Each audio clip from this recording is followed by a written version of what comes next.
तहरीक इंसाफ के जितने उम्मीदवारान हैं, हम लोगों ने एक आग का दरिया अबूर किया। कागज छीने गए, सेकेंडर्स प्रपोजल्स को उठाया गया, घरों पे रोड रेड्स किए गए, लोगों को अरेस्ट किया गया, लोगों को अदालतों के अंदर महसूल किया गया। आप ये देखें कि जरताज गुल बीबी को बार रूम के अंदर पनाह दी गई और मैं खराज तहसीन पेश करता हूँ हमारे chief justice Peshawar high court को कि वो आए और उन्होंने एक किस्म का उनको बाजियाब कराया क्योंकि बाहर पुलिस थी।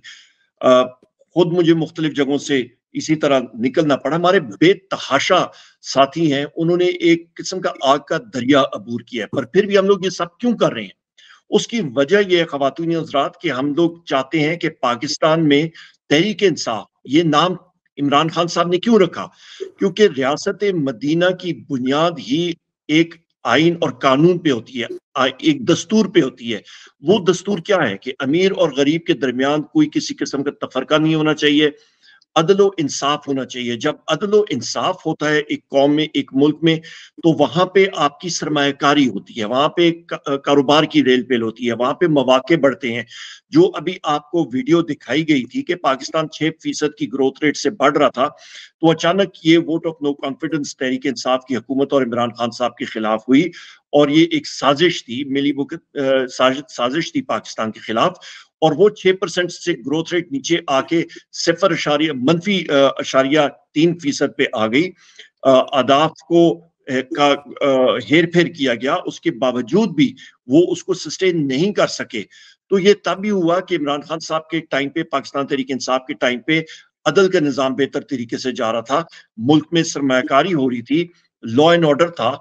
तो अभी वो चीजें क्यों नहीं हो रही? क्योंकि लोग देख रहे हैं कि ज्यादती हो रही है, लोगों का सरमाया सेफ नहीं है, लोग मुल्क छोड़ के भाग रहे हैं।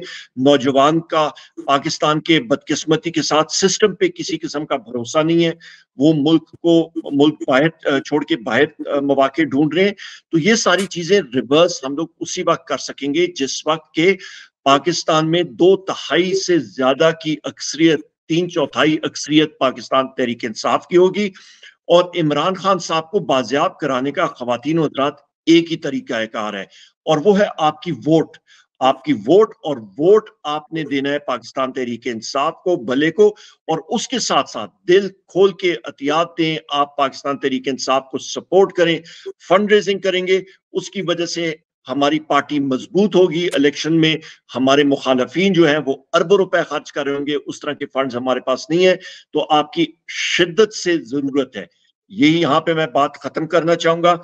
एक बार फिर दिल खोल के दें, पाकिस्तान के लिए दें, तहरीक इंसाफ के लिए दें, कि कामयाबी हो पाकिस्तान तहरीक इंसाफ की। देखिए जी, मई 9 को तो इमरान खान साहब जेर हिरासत थे, तो उनके ऊपर भी पर्चे हुए हैं। हमारे जितनी भी लीडरशिप के लोग हैं, सारों पे पर्चे हुए हैं। मुझ पे तकरीबन इस वक्त 86 केसेस से ज्यादा हैं। मेरा ख्याल है 26 FIRs हैं। और मुझे वहां पे हर एक शहर में, मेरा ख्याल है कोई सुपरमैन भी होता तो बैक वक्त इतनी जगहों में हम सारे लीडरशिप के लोग जिनको उन पर्चों में, जिम्नियों में डाला गया है, और वो पॉसिबल ही नहीं है, वर्ल्ड रिकॉर्ड बनाया गया ना, तो वो बेढोंगे से पर्चे उन्होंने लगाए हुए हैं। नंबर एक। दूसरी बात, अहम बात है कि पीटीआई का मौकफ क्या है। हम कहते हैं भाई आप कमीशन बनाएं, देखें जो कसूरवार है उसको सामने लाएं। यहां पे तो हमारे लोग शहीद हुए हैं, हमारे लोग इंजर हुए हैं, और उसको भी सामने रखें। सो लिहाजा ये सारी की सारी चीजें जो है ये सामने आनी चाहिए। जहां तक कंडेमनेशन है, तो इमरान खान साहब ने खुद कहा है कि उन्होंने इसको कंडेम किया, नहीं होना चाहिए था।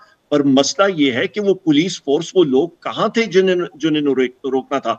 हमारे ऊपर तो हर जगह पे टीयर गैस होती रही है, हर जगह पे रोका गया था। तो 9 मई को वो पुलिस फोर्स कहाँ पे थी? वो लोग कहाँ पे थे जिन्होंने रोकना था? तो ये हमारा मतलब मौकफ है, और इस पे बड़ा क्लियर हम लोगों की ये डिमांड है कि जरूर इस पे एक कमीशन होना चाहिए।